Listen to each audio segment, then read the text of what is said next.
And then this, so that's the positive feminine on the left. And then on the right, that's the Gorgon, and that's the thing that fills you with terror when you look at it. There's another representation of the positive feminine. It's another representation of Mary. There are representations very much like this of Isis with Horus on her lap. And people often consider those precursors, they're Egyptian statues, precursors to the Christian iconography. And, well, I suppose in some sense they are, insofar as they predated them in time, but the fundamental issue is that, well, this image has to be held up as transcendent, and by that I mean it's an image that's got to be at the basis of a value structure that actually works insofar as there's going to be human beings, because there aren't any human beings without the infant and the mother. And so if that's not held up as an image of ultimate value, then everything falls apart. And it's something our culture does extraordinarily badly. I had a client recently admit to me in ashamed tones that she wanted to have children. I said, well, you don't have to be ashamed of that, especially not if you're talking to me. And she said, oh, that's such a relief, because I can't talk to anyone about it at work. They seem to think that it's, you know, degrading. I thought that you can hardly diagnose a culture as more pathological than that. That's so appalling, and it's so hard. It's one of the things I really feel badly for young women, because they're not guided through this with any sense whatsoever. And I'll tell you what my experience has been working with women, and you can take this for what it's worth. And I've worked with women who've achieved the highest levels of their profession. I don't mean just in academia, but in a number of different fields. This is what happens. We'll take the typical woman, conservative woman, because they're more typical, conscientious, not particularly open. So they're dutiful people, you know, they're existing within the structures of their society. So I'll take female lawyers as a classic example. So they're very good at high school, very hardworking, very intelligent, but very dutiful, and often rather agreeable. And that's important, because it means to some degree that they want to please and they'll do what they're told. And so part of the reason I think that women are outperforming men in elementary, junior high school, and university is because they're more likely to be obedient. And I know that to some degree because we did analysis of students in Quebec and found out that one thing that predicted grades over and above intelligence and conscientiousness was agreeableness, and agreeable people got better grades than their IQ and conscientiousness would predict. And that's particularly negative for men. So imagine this is what's happening. So you're a borderline student, and you're also a bit rebellious and antisocial. I'm going to fail you. Like, you're right on the cusp. Don't like you much. You fail. You have exactly the same grade profile, but I like you. Tick. You move ahead. You don't.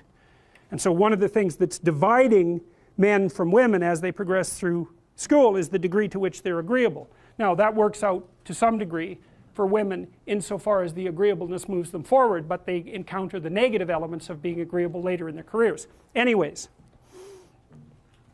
their women are very good in high school, then they go to college, they're very good in college, they nail their damn grades, they do their studying, they get their A's, and they ace their LSATs, so they're smart too. Then they go off to do their articling, and they're really, really good at it.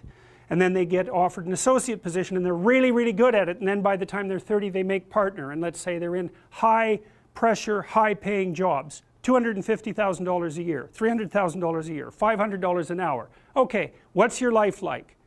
You work all the time, period. 70 hours a week, 75 hours a week, flat out, and you don't get to make any mistakes. And if your client calls you at 3 in the morning on Sunday, you say, I'm really glad to hear from you, because if you don't, there's some hot law firm in New York that'll take your client from you at a moment's notice. And the client is paying you, whatever, the firm, $750 an hour, of which maybe you get $350, and what they want is an answer about something really complicated right bloody now. And you can say all you want about the fact that women have a difficult time with that because it's a male-dominant patriarchy. Any female lawyer who's hit 30 and is a partner that has any sense at all knows that's complete bloody rubbish. It's market determined right to the core. What happens to the women when they're in their 30s? They all leave the high-end law firms. Why? Because who in their right mind would want to live like that? That's the issue, right? Once you make about $60,000 a year for your family, but let's say for you personally, additional income has zero impact on your quality of life. Zero.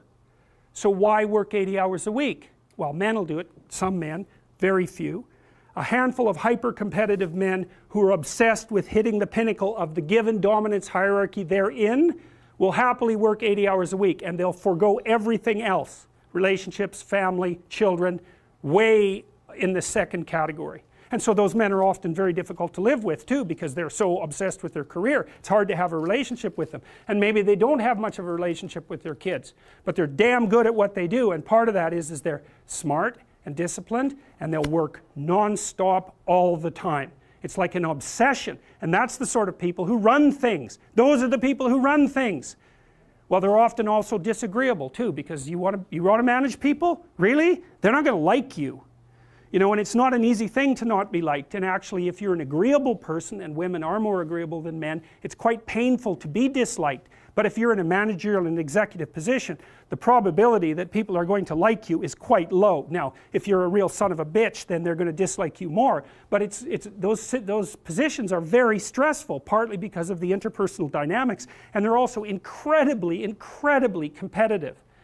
So the women hit that at 30 and they're completely qualified, and the law firms are bloody desperate to keep them, because it's really hard to find highly qualified people, especially once you've put all that time into training them, especially if they're also good at bringing in business. The law firms trip over themselves to try to keep them. They can't.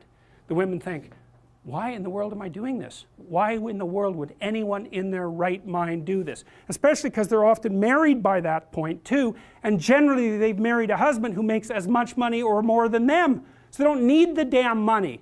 And so they think, well, there's more to life than this, which is exactly the right thing to think. And so then they go and find a job that's 9 to 5 and controllable, so that they can hire a nanny and have some kids and have a life. And it's like, yes, that's the intelligent thing to do. So we've got things backwards in our culture. We're thinking, at least in part, why aren't there more women in positions of power? Wrong question.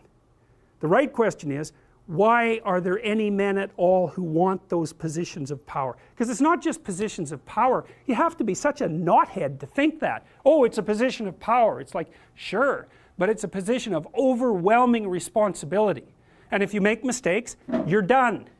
Right? It's not like you occupy that position of power and everyone does what they're told all the time and your life is easy. It's like, forget about that. People are on your case to do exactly the right thing all the time, 100% of the time. And maybe you want that, and maybe you don't. So I don't know what people think is these people are all sitting in their offices with their feet up on the desk, smoking cigars and oppressing the world. It's like, that isn't how it works. Those people, they work flat out all the time. So, and it's fine if that's what you want, and some people are like that. They're hyper-industrious people, right, from a trait perspective, no matter where you put them. If you put them in a forest with an axe, they just wander around chopping down trees non-stop, right? Because it's built into them.